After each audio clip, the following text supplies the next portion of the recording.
Why? I don't know. No, so I haven't been doing Welcome to the Women's Age. Oh, okay. Last month was National Poetry Month, and we are very fortunate because of a dear friend of ours. She introduced us to one of the poet laureates of the states. I'm not telling you which state. She can do that on her own. So I'm Ramona, and I'm also a poet. This is and why Jay behind the counter, behind the camera. And this is why we are happy to celebrate Thank you so much for being on our today. This is Grace Cavaleri. Yes, I didn't have Grace to say. Cavaleri. And I have never met two people like this in my life. So old. These two are meteors. So you have to keep your eye on the stars because they go by very quickly. You were going to come out real fast. I've never seen anything like this energy that I'm surrounded with. Honestly, I am still dazzled by these two. Grace, I'm going to officially hand this over to you that you're Sweet. You can introduce yourself. Yes. We have 10 minutes to read. I'm thrilled to be with Winona and Jade because they have the future. They seem to know how to make the world work according to their own spirits and their own energy. And I see great things for both of them because they have such self-esteem and knowledge of how things go together, how the world works. They figured it out. And it is something very old I haven't even done yet. So I am the Poet Laureate of Maryland, and I was just appointed by Governor Hogan in January. And I will be visiting 24 counties in Maryland. I've already been to 4 of them. I have 20 left to go. And I've been conducting poetry workshops throughout the state, giving readings, and just encouraging people to write, to express, to find out who they are. Because that is what we do when we write, we discover who we are. So that is my mission. I was put on earth for communication, and that is my life's work. I have a radio show from the Library of Congress, which is on its 42nd year. So I've interviewed 2,500 poets at least, and every one of them says they wrote as children. So I believe writers are born. I believe writers come out a certain way with their minds, their brains are wired to see and understand the world through language. And that's the way that we decipher this chaos that we're brought into, is these hieroglyphics on the page finally make sense to us, and we decode them, and we finally understand the world a way no one else does.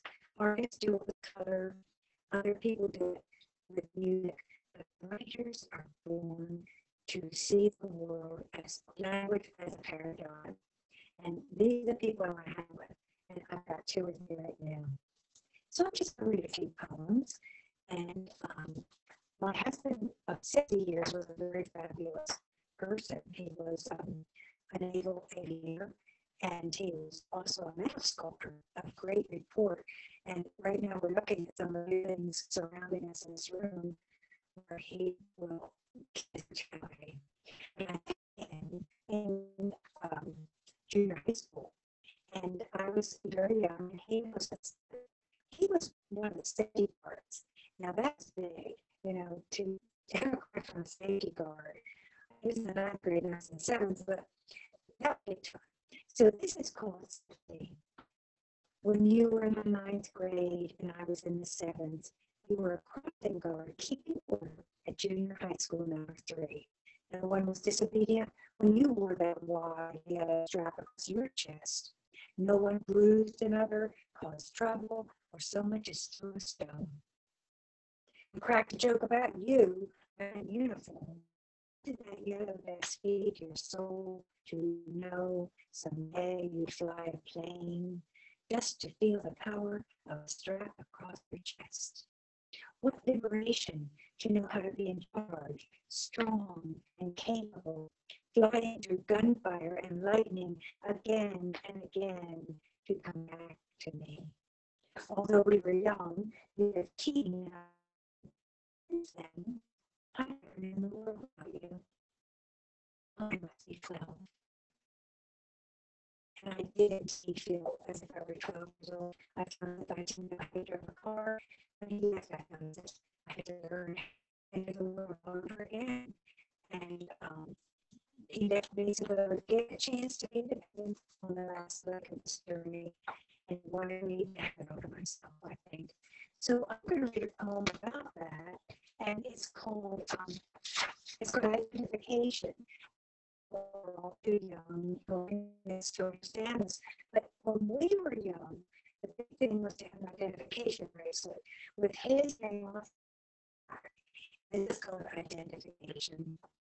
Upstairs on Warren Street in the jewelry shop, we watched the weird carved letters of our name was all the dollars that we'd saved.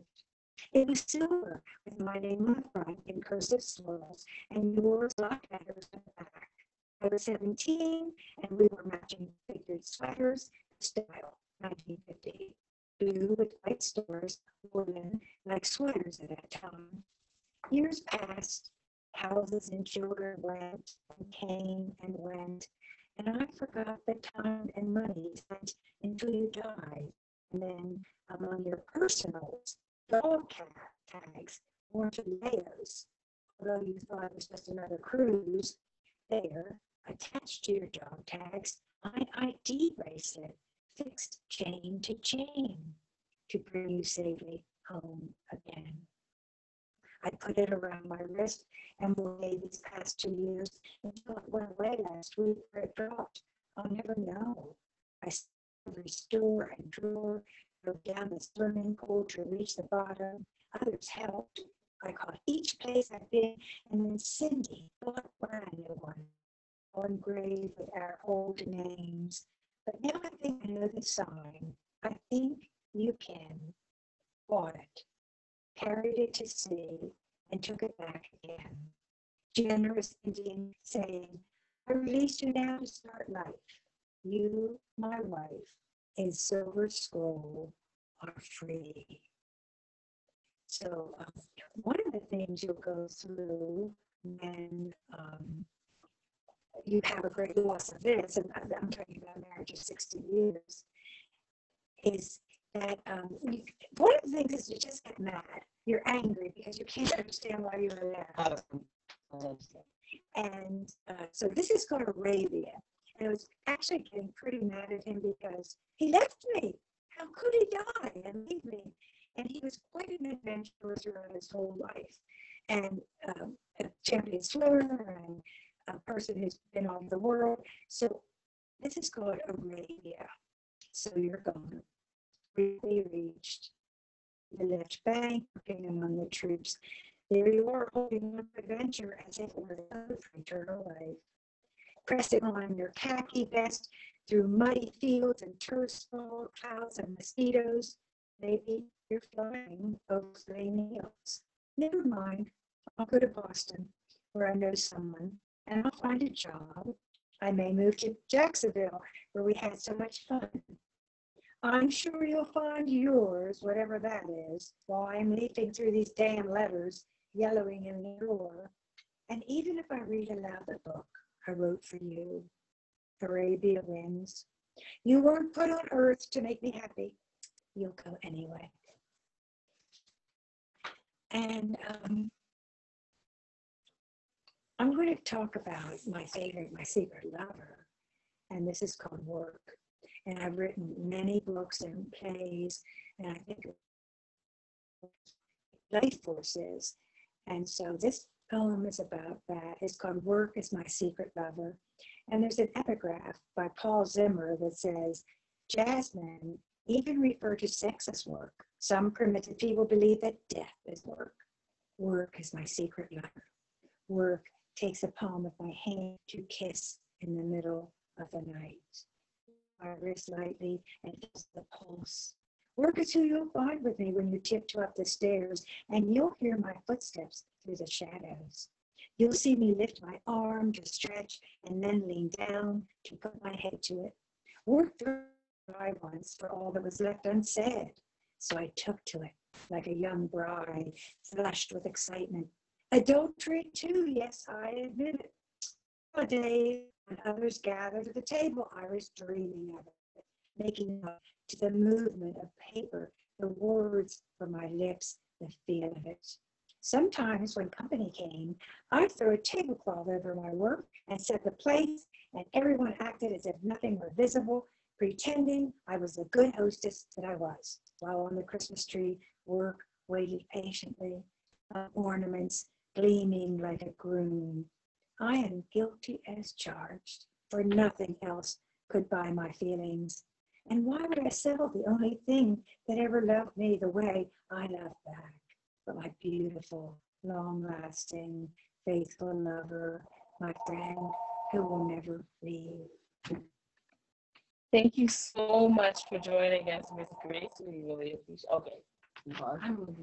Okay. Thank you so much for joining us, Miss Grace. We are going to take a quick pause and we'll be right back because, I mean, talk to a poet laureate. You have to read what you want. Is it off for a minute?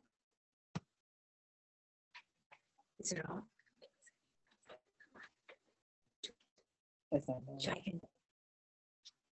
Marriage is a great adventure, and I'm learning a lot since I'm alone on my own, but I feel that I've had a new mission, a new chapter in my life. But this is called mechanical physics. I never knew how to put two pieces together. It's not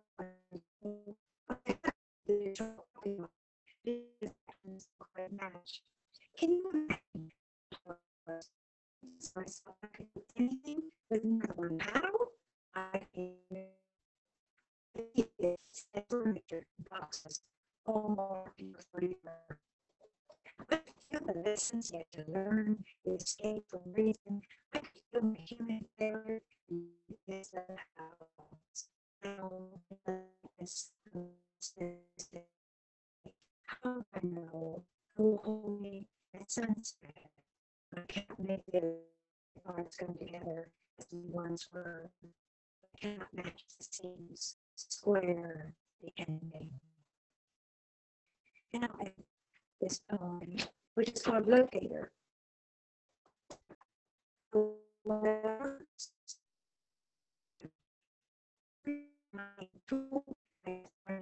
Page. This is very exciting.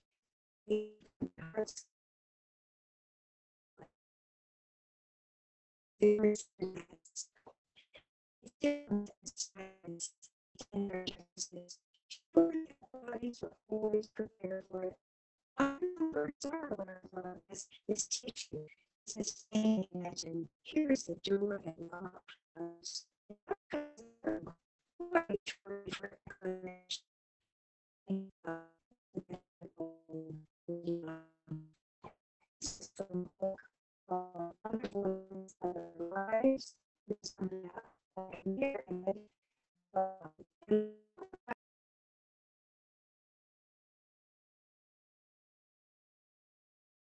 Hello.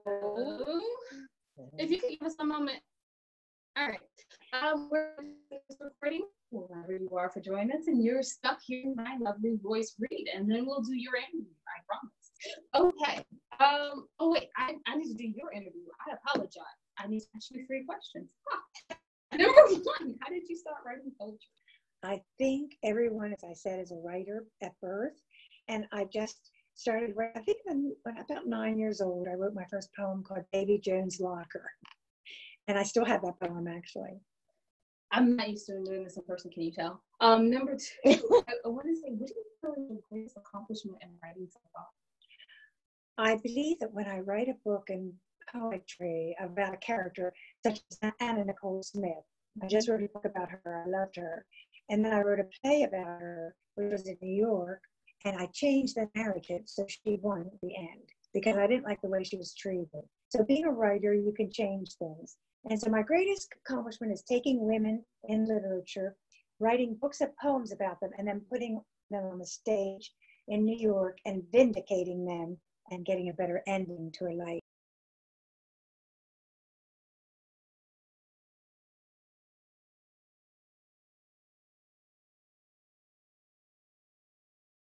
Last question is going to be, if you were allowed to leave only one poem as your legacy for the world, what poem would it be that you wrote and why? That is very hard because poems are like your children, where you love each one of them. I think I probably just leave the poem How a Poem Begins, because that's about, people say poetry is insignificant, but we write about things like the flood in New Orleans, a woman alone in Honduras sweeping the hurricane. We write about the feet on the rubble of Afghanistan. And so we write about insignificant poems, insignificant things. I think I'd like to do that as my legacy. Dang. I shouldn't have even asked you. I know. But now I have to dig deeper into my soul. Like, oh my goodness. I have to gain all my energy. So I'm going to The game's pretty up. I'm going to end with because it is our podcast after all. So I'm going to lovingly do me. Privacy. Are you for real? Oh, I feel so that way. Thank you, Miss Kinsley. Would you like to do a poet laureate? Shit, I know you feel a little bit. Lean back, enjoy the Maryland. Enjoy the moment. Okay, I'm done. All right, so you guys, we've had a wonderful poetry, an amazing poetry. That'll be me longer because it's longer. It's just saying. And so you can find all of our books and everything that we do on Amazon and BarnesandNoble.com books. And you can find everything that we do keep up with our television show and everything at andwethought.com. I'm going to finish off with the poem. I think should be the poems we end with. Let me just put right here. I left the book. Jade left the book home that I was going to finish the month off with. So I'm reading from the Sassy Sway Misfit Guides, and these were last minute pick poems. So we're going to roll like we did in a Keatley England. David Driver, if you're listening, this is a repeat. So we're going to do without when your shoe breaks. Keep walking. Learning happens until the day you die. There is no such thing of mastery of skill in life's art. You will continue to learn forever. Quote by the woman. And for the ladies out there, since she discussed so many things about being a woman and being in marriage, I'm going to give you Alexis Rose with JD and so this is the entire entourage. And you know we ain't happy folks, so there we go. It's called the grocery list. I want to explain what it means to be female to me. Curved like a celebrity, emotionally stronger than a superhero. Allowed to cry, but can't find the time. But so much must be done. Able to carry the baby, the groceries, your anxieties, your insecurities with a smile. Knowing you did an excellent job because an appreciation comes with all those hurdles because you got them. Knowing, laughing at what others would not put up with, so you just won't cry. Sweeping up messes for the business, the boss, the children, the hubby that you swear is just another child. Messing up my nails and my me time, because deep cleaning other messes is a daily ritual. And can I please insert viral? Intellectual beacon that must be a glacier. So no one is threatened until it's too late because it's so deep. Always standing. Because the world can't knock you down. You won't be allowed to get back up. Tired. Exhausted. Worn out. Emotionally wrung out. But slaying that suit. All I know. The world only judges what comes out of that gym, and they can see. And this is the end for the poetry month that I wanted. It's called I'm Cheating, by the way. So it's called If I Could Teach You One Last Thing. This is not a poem, but I'm going to break it down as such. This is a flash fiction by me. Well, no, sorry, I had to be a hype person. So a professor asks, what is the success on the first day of class? Hands fly up enthusiastically. The kid in the front row and center waves his hand wildly. He is picked. Coming to class, doing your assignments on time, listening and learning from you. The professor scoffs. What is success? Third row in the back, the professor says, it's whoever accumulates the most in life, is his answer. Again, he says, tell me again, people, what is success? Front row this time. Receiving accolades, he says with pride. Getting an education, trying, then achieving. The professor turns to the board and writes an A. Because you see, you already learned the basics. You've learned the first level of college mathematics. You've learned education. You've learned English. You're already educated. You're here to add. And you will wield that weapon of education is given to you.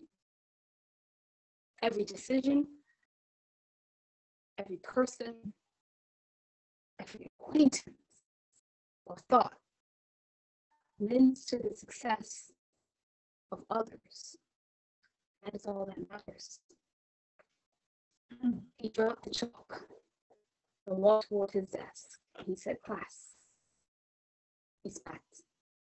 Let's be a success. Open your laptops, etc. And let's get, he stammered, then slurred, get started. He dropped. Time of death, 9:45 a.m.